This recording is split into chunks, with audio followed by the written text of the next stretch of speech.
Setelah melakukan pemeriksaan sebanyak 63 saksi yang berasal dari pihak penyedia jasa, pejabat Pemkot Cilegon selaku pemegang saham di PT Pelabuhan Cilegon Mandiri atau PCM.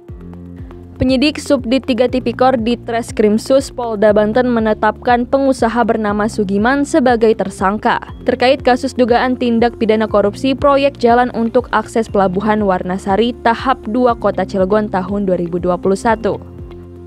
Dalam kasus ini, penyidik Subdit 3 Tipikor di Treskrimsus Polda Banten menyita uang hampir 1 miliar rupiah dari kasus dugaan korupsi proyek jalan Pelabuhan Warnasari, Kota Cilegon tahun 2021, senilai 48 miliar dan menangkap 2 orang tersangka.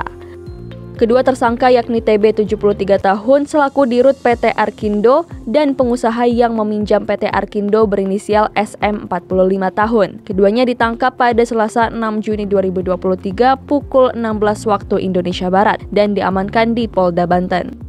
Kabid Humas Polda Banten Kombes Pol Didik Haryanto didampingi Wadir Krimsus Polda Banten AKBP Sigit Haryono dan Kasubdit 3 Tipikor di Treskrimsus Polda Banten Kompol Ade Paparihi serta dihadiri oleh puluhan pers media. Rekan sekalian, hari ini kita ada kegiatan press conference terkait dengan tindak pidana korupsi yaitu terjadi di Cilegon dengan total kerugian sekitar 7 miliar.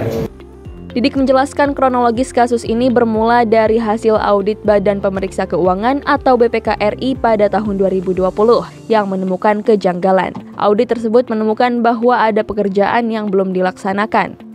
Berdasarkan hasil audit tersebut, Polda Banten melakukan penyelidikan dan menemukan adanya kejanggalan pada lanjutan tender tahun 2021.